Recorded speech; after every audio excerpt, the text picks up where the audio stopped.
to order at calling this meeting to an order at 7:02. I'm gonna do roll call. Merle, Here. Glenn, Here. Kelsey. Here. Heidi here, Jenny's here. Crystal. He's out of the country.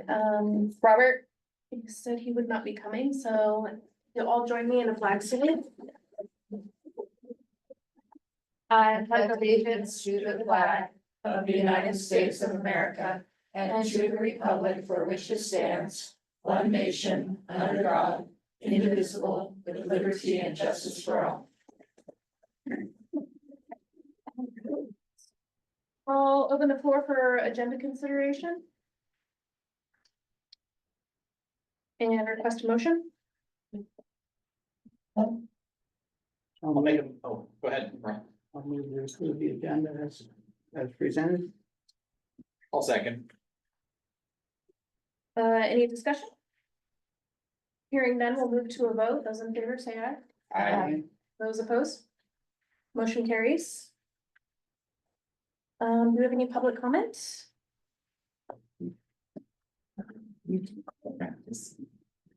Yes, please come up and sit and speak. Thank you. Okay, I'm Jeanette Johnson. I'm gonna read my thing. Okay. Thank you for the opportunity to speak tonight. My name is Jeanette Johnson and I wear two important hats in this district. I'm an instructional assistant at the middle school learning lab. I'm also the parent of two children, which you've seen right now. One entering 5th grade and the other entering 6th grade. Having supported the 2 furlough days and the 3% increase next year instead of the full 3.5, it wasn't easy. But I supported it in good faith. My hope was that even a small concession might help free up enough funding to save at least one position to preserve programs and to protect the teachers and classes that are vital to our students. I truly believe that shutting down the art program is a critical mistake, one that risks overlooking an entire group of students who depend on creative expression as their outlet. Cutting the arts sends a message to our community that creativity doesn't matter. Not every child thrives in sports, robotics, or agricultural programs like FFA. We have students in our district, bright, imaginative, and deeply creative, who find their voice and a sense of belonging through the arts. Without that space to learn together to cultivate lifelong growth, many of them will be left behind. These programs aren't extras, they are essential. They build confidence, leadership, school, community connection, and a sense of belonging. Please reconsider, our kids deserve that. My other major concern is the removal or relocation of the current 6th grade math teacher from the middle school. She's an exceptional educator, one who truly understands how to reach students who are struggling, including my own daughter.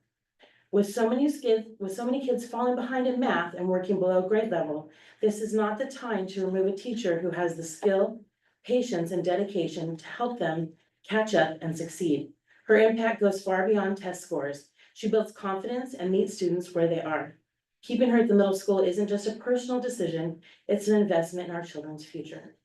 My final concern is the 5th grade teacher position that will be left open. My son's current 4th grade teacher is an incredible educator and role model. He's made a real difference, not just for my son, who can be a challenge at times, but for many students who need patience, understanding, and someone who believes in them. He is a huge asset to our district. Losing him would not just be a staffing change, it would be a real loss for our school community. I understand these are my personal experiences and perspectives, but they all come from both parent and staff member who sees the impact of these educators every day. I hope you'll take these thoughts into serious consideration. I urge you to prioritize stability where it's needed most. Our students deserve that. Thank you again for your time and your service to our schools. Thank you. Thank you for your comment. Is there any other public comment? Okay. All right, let's move to board communication. Teacher Appreciation Week is May 4th through 9th. Last week, we have a proclamation to read. Whereas teachers mold future citizens through guidance and education, and whereas teachers encounter students of widely differing backgrounds, and whereas our country's future depends upon providing quality education to all students, and Whereas teachers spend countless hours preparing lessons, evaluating progress, counseling and coaching students, and performing community service. Whereas our community recognizes and supports its teachers in educating the children of this community. Be it resolved that North Marion School Board of Directors proclaims May 5th through 9th, 2025 as Teacher Appreciation Week. And be it further resolved that North Marion School Board of Directors strongly encourages all members of our community to join with it, personally expressing appreciation to our teachers for their dedication and devotion to their work. High school ASB report, Hayden and Peter. Hello. We have a good night so far. It's actually a pretty short stay. I think I said it every time, but it's actually pretty short. Starting off with ASB, like you said, is Teacher Appreciation Week, and so Tucker had the idea last week for us to do a teacher car wash for the high school staff. And so if you guys saw us out there by the maintenance shed, we were taking the keys during the day and washing the cars up and driving back to the parking spot. And I think it was a huge hit. It was a really fun event this year. Yeah. And so we just finished that off. And then our next event is our annual First Responders Dinner on the 20th from 5 to 7 p.m. at the high school. It's one of my personal favorites to do. And so if any of you guys know any past or present first responders, it's not limited to cops or firefighters, EMTs, paramedics, all those things. Send them our way. It should be really fun. Pizza feeding games and stuff. So it should be good. Yeah, I will say that when I came over here to return a teacher's keys, I was in the office and they're like, wait, you're doing a car wash?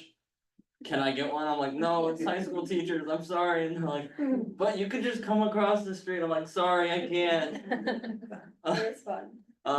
Yeah, we were there for a couple hours, it was a lot of fun though, a lot of fun, good work, and it was definitely cool to help the teachers out, especially right now when it's a little tense and a little stressful, it's definitely nice to help them. For robotics, they had their first meeting for the 25 and 26 beginning May 19th on Mondays and Wednesdays from after school to 5 p.m. The new contest is out and they're fundraising to purchase the game elements, so there's a bunch of new elements to their competition, so they're looking forward to fundraising and purchasing those elements. Their goal is to 2 middle school and 2 high school teams, and we have one each registered so far. They will also be hosting at the middle school again this year on November 22nd, so please mark your calendars. We invite the board and public to come and watch the festivities from 9:30 to 3:30 p.m. Pretty fun day for sure. FPLA is also one of the other clubs that are finishing up a fun year, very strong. They just had their BBBS Zoo field trip, which I think was last month. And I don't know if any of you guys know what happened the last field trip, but it snowed on us, which when you have about 50 first graders at the zoo and it's snowing, it's not the funnest time ever. There's only so many indoor spots at the zoo. But this year it was a good 70-degree day. It was sunny. It was a ton of fun. So yeah, it was a good end of the year little huzzah for that program. And their last meeting with the kiddos is happening next week. Yeah. So kind of bittersweet, but it's a fun ending and it'll be a fun time next year as well. Yes. Don't know if you guys have ever recently been to the zoo, but the only indoor spots are stinky, so when you shove a bunch of first graders in there, they go, ew, and I'm like, you don't wanna go outside. NHS is hosting one more blood drive this year, May 28th at Christ Lutheran Church from 1 to 6 p.m. I believe that's in Aurora. This one is being organized by our club officers, Riley Patzer and Hannah Jones. They'll also have their tapping ceremony this Friday to officially recognize our 15 new members for the 25-26 school year. The ceremony is held in the high school commons at 6 p.m. And then finally, Key Club has also been very busy. They had the members recently help in the following events, such as the Aurora Cemetery Cleanup, the Woodburn Tulip Festival Parking, and the Woodburn Mayor's Breakfast. Last week, they also decorated the middle school entry with encouraging chalk art for also the Teacher Appreciation Week. Probably washed away by now, but it was up for a couple days. And that's all we have. Hope you guys have a good rest of your evening. So quick question for you, Yeah. is this your last board report? So June 9th, so They're Are you- gonna be. They're gonna We're gonna be It graduating. might be, it'll be by week. I mean, you're welcome to come back on Saturday. We would absolutely love to have you. I just did, if this was gonna be it, I just wanted to make sure we said thank you. Of course. But I mean, you're certainly welcome back to talk about the online party Yeah, we and. might come back, we might, So, yeah. yes. Yes, next time probably Riley Walker and then her vice president with her for the first time, I think. So. Well, if you're here, you're welcome to come back and you could show them the ropes, but if you don't come back, we would definitely understand. And we will miss you both because you've been excellent Thank you. representatives to the, from the high school. Yes, too, don't worry. Miss you, yeah. Maybe we'll make a public comment, who knows? Thank you, guys. Yeah, have a nice Of course, have a guys. nice evening. Thanks. Alright. We're moving on to class of 2025 graduation update. The last one, yeah. So, you know, it's really coming really fast, so.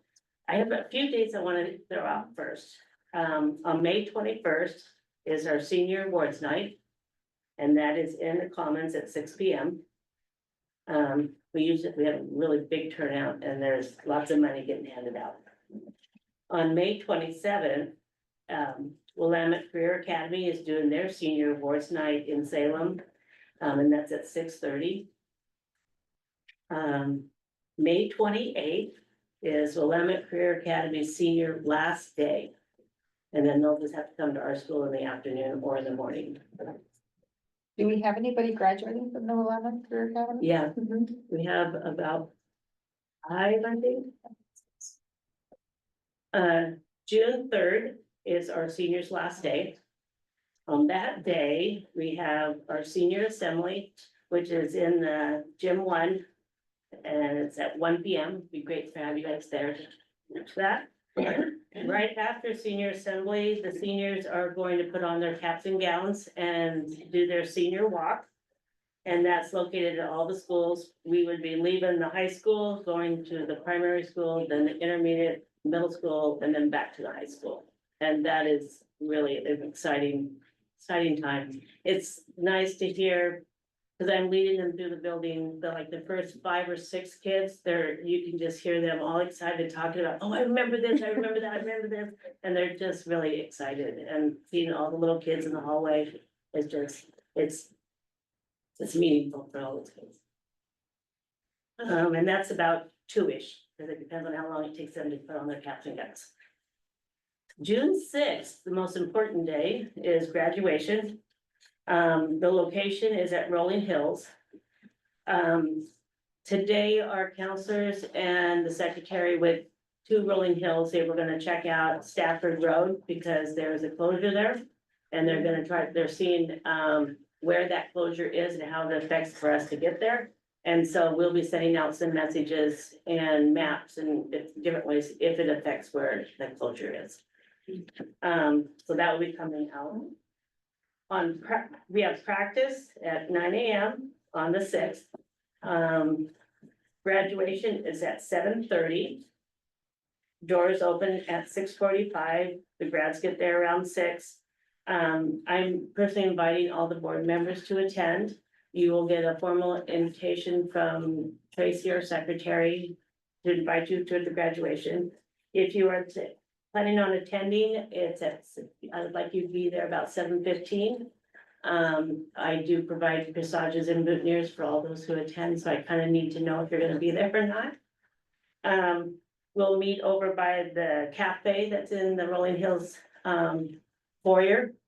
And then there'll be places for all you guys to sit on the stage during the ceremony and be recognized. And then at the very end of the program is where Dan is giving his speech, which was very nice. Thank you. And at the very, very end, he needs to present the class of 25 to Crystal, saying that they have all met the graduation requirements and they are now graduates from North Marion. So. And I think that's it. You guys have any questions that I probably can't answer at this moment? The number of seniors right now that, I just checked our enrollment number. It's 120.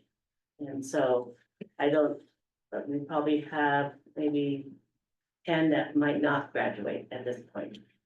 10 of the 120 or, 10 of the one. oh, okay. The change in their enrollment is, because it was 135 on Linda's spreadsheet, Mhm. we took out the fifth years, no, not the fifth years, the transition kids. And put them into a different category, and so that dropped the numbers down a little bit, and then our early grads. So 120 is as right now. You mean, that's who's walking? No, Right. that's the enrollment. We're about, probably could be 110 that could be graduating. But the people who early graduated, they could still, Yeah. that's still kind of the, Mhm. what do you mean by transition? The Like the 18 to 20, 19, 18 to 21 year Oh, the olds. fifth, fourth, Yeah. fourth. Yeah. Okay. All right. not the fifth years, but the ones that are in the transition program. Oh, okay, I got it. Anything else? Any questions? Just let me know if you're gonna be there, so be prepared.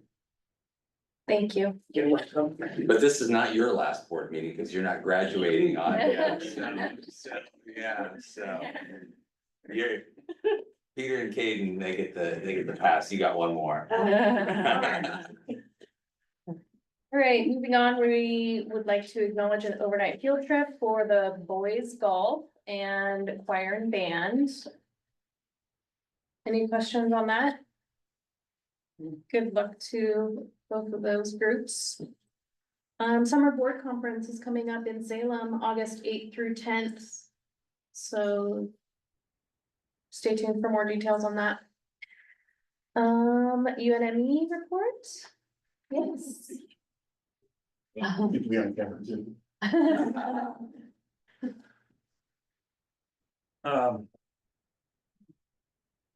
Not kind yet, just teacher appreciation week this year was great, it's one of the best we've had, schools did great, parents stepped up, my pants were a little tighter today. No one was hungry in the building. You know, so it was really a success, I think it was a really good atmosphere, kids are bringing things in, it's been a long time since I've had kids bring things in too, so it's always great.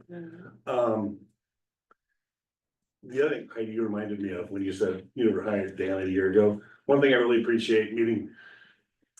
Not all labor managements have been sunshine and rainbows this year. But Dan has been, and Linda and Des too, open and honest and just put everything out there for us, so it makes it easy for us to sell to our members. So I appreciate that, Dan, thanks, Linda, Des. It's a good team, thank you. Yep. I feel likewise as well. I don't feel like I'm ever blindsided coming into our meetings. It's very positive, so thank you. Yeah, and don't take it the wrong way, I hope this is my last board meeting. We have elections coming up. And I brought John along to talk about our middle school Avid showcase we did, real quick. So very quickly, at the middle school, for the past 5 years, we've been doing something called AVID, which is a national organization. It has an elective class component, which is college preparedness. And then it has a whole class or a whole school component, which is just a way for all the teachers to use the same playbook, align their practices, and create classrooms so students can spend most of their time learning and less time learning how Mrs. So-and-so does something and Mr. So-and-so does something. And we've had a lot of success with that. We are now a nationally certified Avid Showcase school. And we had guests from 4 districts. We had 20 guests from 4 different districts come by a few weeks ago to look around our school and see all the good things that were happening. And it's nice, you know, if you talk to people who have been in the middle school building a while, the grizzled old sailors, they're all happy with it. And I think that says something about it.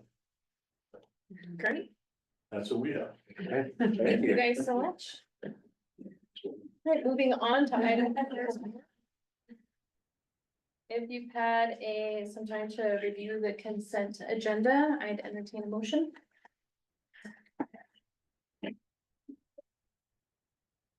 I'll make the motion that we approve this presented. Do I hear a second? I'll second. Thank you. Is there any discussion? Hearing none, we will move to a vote. Those in favor? Aye. Those opposed? Motion carries. And business and budget appropriations.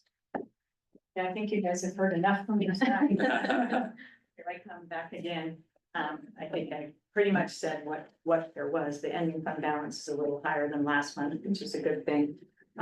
We did get our final for the state school fund numbers for 23-24. And another update for 24-25. We may get one more for 25-26, which I'm pretty anxious about, but it won't come until after they've deciphered what the May revenue forecast is, and everyone's holding off to see that. We also got some of the high cost disability final payments, so we're kind of at a standstill as far as this is what we know now, and we won't know more about funding until probably 2 weeks from now or more. So we'll build the budget on the best we can with what we know now. Any questions for me? No questions? Okay, thanks. Okay, thank you, Linda. All right, board action, ratifying the classified contract for 2025-2028. So, For you. Oh, Just so you know, the formatting is not perfect on that. We're still gonna work on it, but the language is good. thank you. so before you vote on it, you know, obviously it was on the work session agenda for give you a chance to review the contract, but with Amy here tonight, Amy Ford's the president of the classified union here for North Marion. And I just want to say thank you to Amy and her team for their preparation. As you know, anything, just the more prepared you are, the better and faster it can go. And both teams were really well prepared to get down to solve issues. And it was just a really, if bargaining could be wonderful, I would say it was a pretty wonderful experience. So those two things don't always go together, but thank you, Amy, for all your hard work and your team's preparation and successfully going through bargaining. And was it a record unanimous? It was, got 100% voting. So, Linda says we made a record, so. It's a record. It's the first I've ever, well, in my 24 years. Yeah, that's great. yeah, so, thank you. All right, I'll entertain a motion on ratifying the classified contract for 2025-2028. I'll move that we approve the OSEA contract for 25 through 2028. I'll second. Great, any discussion? Okay, hearing none, we will move to a vote. Those in favor? Aye. Those opposed? Motion carries. All right, district operations report. Set report from the Cheryl. All right, so each May, the department releases a special education profile. And so I'm just gonna go over a little bit of the profile and explain a few things, to everybody here. So we'll just start on the upper left. So the 276, that's our child count on December 1 of 2023. So this is the 23-24 school year information from last school year. And then a few other things on the left, how many students have a placement of 80% or more in special education or in general education. And then students who have a more restricted setting of less than 40% in gen ed would be the next number. The separate setting, I will make a note that that number, while the regular class in the separate setting, those are kind of pretty steady numbers over the years. The separate setting, the very last one, that's a separate school. So that's like students needing intensive behavior support. That number percentage has significantly decreased, meaning that we have less students out in other placements and we're able to serve our students, more of our students here in the district. as far as eligibility, the rest of those, we strive for 100% on-time eligibility for initials. We had a few. We have to remember Heidi said it last month. We're talking very small numbers here. So 1 or 2 can make a percentage go down significantly. And we have, we know exactly what happened in those situations, and we've put remedies into place about how to support that, so that doesn't happen again. And then we also survey our parents and or adult students a year after they graduate. And so that's just participation rates for that survey that we do with them. So we'll go to the next one. So another couple data points. So I want to point out on the left-hand side, it says no significant discrepancy or disproportionality found, meaning that we are not suspending or expelling students with disabilities more than we are students without disabilities. And same with what's the last? Oh, just by race, ethnicity.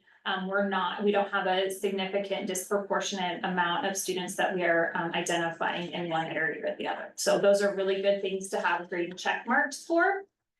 And then the next ones take a little bit of explaining, because it's not just like you add both of the numbers and it makes 100.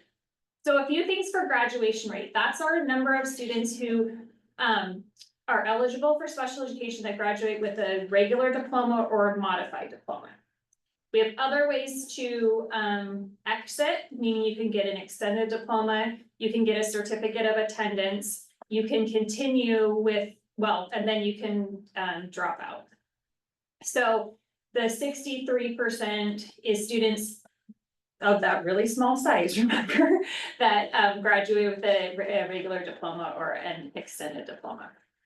So we had several students who did not finish, but then we had students who either continue in that transition program that we were talking about, students to 18 to 21, so they're eligible for services until they're 21, or they would come back and do a 5th year. So those students are not included in those graduation rates. So a lot of times we have case managers working with individual students that have a few credits to finish, and they're coming back for their 5th year, or they are eligible and they are not part of that. Again, dropout rate is one of those things where you have 2 or 3 students and it makes that number significantly different. And the last thing I wanted to point out for you guys, I don't have the comparison from last year, but you can go on the website, ODE's website to look, but I just wanted to note a few things for higher ed employment and the higher ed training employment. All of those numbers have significantly increased from the years prior. So the first one, the higher ed, is at 20%. It was at 13% the year before. The other one went from 54% up to 66%, and from 54% to 73%. And so the students that are graduating, they are prepared for either higher ed employment or training programs. So we're increasing the skills that we have for our students who are exiting the program. So the rest is participation in state assessments. And you can see that you have questions on specific things about the state assessment, but you can see 11th grade participation was down. That was down all the way around. And then the regular assessments, alternative assessments, there's an alternative assessment for very small, less than 1% of our population eligible for special education take alternative assessments. So that's one, and that's why it's suppressed, because the numbers are too low for participation. Questions for me? On that separate situation ratio, you said it's trending in the right direction. I'm assuming that's a trend that's gonna continue. Which one's trending in the right direction? Separate situation, you said, Oh, yeah. we definitely moved down. Then would you attribute that to anything? We have a lot of opportunities to serve students in our district. We have the ability to look at our individual students for the year and say, how can we best serve them? And so we are tweaking some of our programs slightly each year, depending on the students, so it's not just like, oh, we have this program that only serves this kid and only serves this kid and only serves this kiddo. So yeah, we're able to kind of support a wide variety of students. Again, the number is so small that we could get a student that, or two that need, you know, additional supports, and that number could go up, but we are supporting as many students as we can in the home districts and in the resident district where we want them to be. Yeah. Any questions for Cheryl? So this is posted on our website. There's no action needed. Thank you. Thank you. I would just like to highlight Cheryl's great work of knowing our special education students in all 4 buildings and her ability to be out and about all the time, supporting teachers, supporting kids, supporting families. So I just appreciate how hard she works and how well she knows all the kids across the district. Thank you. All right, we're gonna talk about Avid, just like Mr. Young was. Merle, tell us about your time at the Avid Showcase. Well, it was like being a student and a learner. I remember back to my first year here and going into the middle school building, and there was this big banner, AVID, and what is this all about? And so I was grateful for an opportunity to come in and I learned a little more. And then we have tonight someone sharing some more, and I learned again. I have to make that disclaimer that I approach this as a layman, and so I really don't have authority to say much, but I enjoyed being there and I like tours. We haven't had this year, so I had an opportunity to tour study classrooms.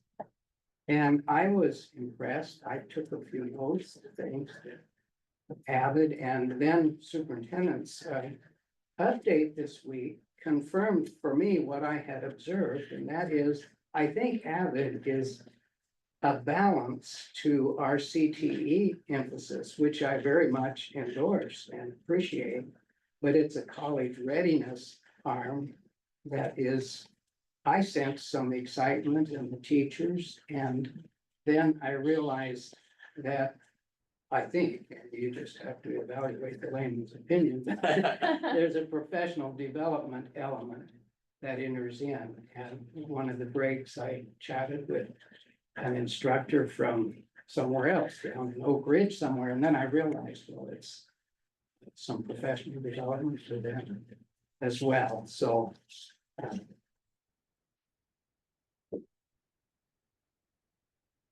There were some handouts given to us, and there was a panel discussion at the end, and on that handout, although they weren't addressed to the panel, there were some questions to directors, which is us, so I'll just report a couple of those.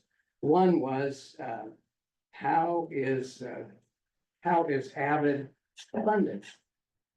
Well, that's a salient question because we're focused on budget constraints right now. And then how do you measure the return on the investment? And we all have to judge that. Is the juice worth the squeeze? My brief encounter left me the impression that among classroom teachers, there is enthusiasm for Avid, and that the benefit resulting from it, benefits result from what the program provides. The impression I came away with, and I admit my mind is more attuned to impressions than it is to data, but there you have it. Thank you. Thank you. I only went for very brief, but it made me really excited to see the actual showcase. It's gonna be this fall. I would echo the vibes of excitement, but not just amongst the teachers, but the students. The students were very engaged, they are very organized, they're very well-spoken, and it was really exciting to be there and to go see. So when it comes this fall, I'd encourage everybody to go. Yeah, great. draw some connections between what John said and what you said, Merle. I think your analogy of the CTE with the college readiness, I think that's a great way to frame what Avid can do. For schools to have that college readiness component, and I think the power in Avid as a school-wide, to what John was describing earlier, is it really does remove a lot of the barriers that kids and teachers can encounter when you have some school-wide systematic things that it doesn't matter what classroom you walk into, you have a common language so that kids can get ready to learn whatever content or subject area, and not, you know, a new structure, a new format, a new note-taking process. There's some built-in structures across the board that can really help open the doors for kids learning the content versus just learning how to be a student. The program really helps them learn how to be a student so that then they can access the content. So I thought John and his team did an outstanding job of putting the tour together. It was well organized. You know, I showed up there and he says, I'm gonna put you with the 6th grade group. And so it was helpful because then I got to walk around and see 6th graders and some of their classes and stuff. So it was well organized. The teams from the other schools really appreciated it. So great work there and a lot to be proud of. And the kids were amazing. The student panel was just awesome. So. Yeah, looking forward to this fall. I think that's it. We're ready to adjourn at 7:38. Unless anybody has anything else.